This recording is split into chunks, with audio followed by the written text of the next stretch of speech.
alléluia.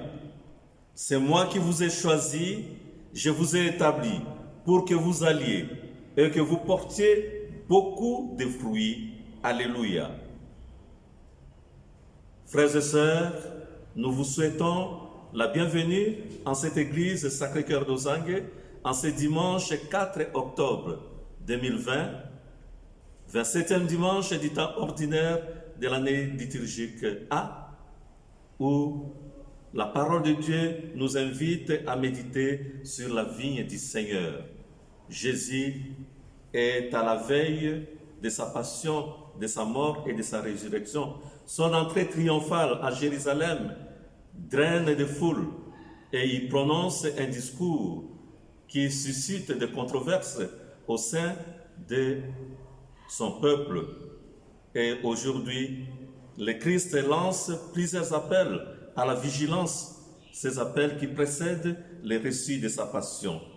Que nous dit la parole de Dieu aujourd'hui? Sinon, de nous attacher d'abord à son Fils unique et de bien comprendre nos responsabilités au sein de son peuple. Oui, mes frères et sœurs, nous sommes la vigne du Père dont Jésus est le cep. Et nous connaissons la sollicitude du bien-aimé pour les serments que nous sommes.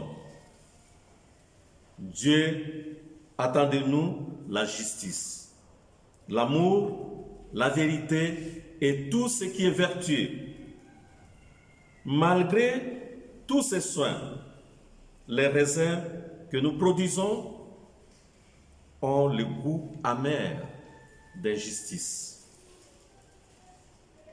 de détresse des pauvres, de la cupidité, de manque de charité, de commérage, de haine, de diffamation, que sais-je encore.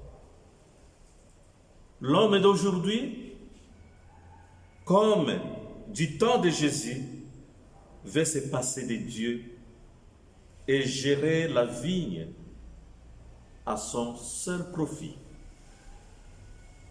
Nous vivons actuellement ce que nous pouvons qualifier la minorisation de la majorité par la minorité, où un groupe d'hommes s'accapare de tous les biens de la terre au détriment de la majorité qui croupit sous le poids de la misère. L'homme d'aujourd'hui s'en croit propriétaire. Il se croit propriétaire des biens de la terre.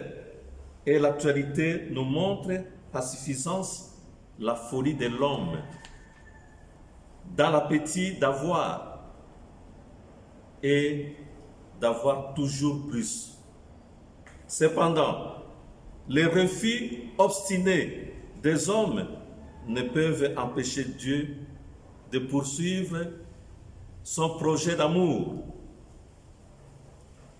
Dieu s'obstine à croire à l'homme malgré ses faiblesses. Il nous fait confiance. Il te fait confiance, ma sœur. Il te fait confiance, mon frère. Il nous fait confiance.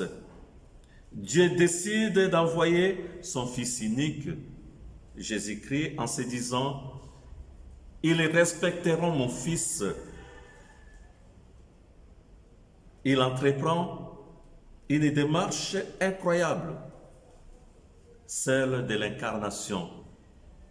Le Christ qui entre dans notre humanité pour devenir un de nous. Il vient nous diviniser et nous, par notre humanité, nous l'humanisons. Oui, Dieu a tellement aimé le monde qu'il lui a donné son Fils unique, nous dit Saint Jean. Jésus, le Fils de Dieu, s'inscrit dans la lignée des prophètes et martyrs. Hélas, ce fut la tragédie. Et ses contemporains, ses ennemis se sont dit: voici l'héritier, allons-y, tuons-le, comme ça nous allons hériter la vigne.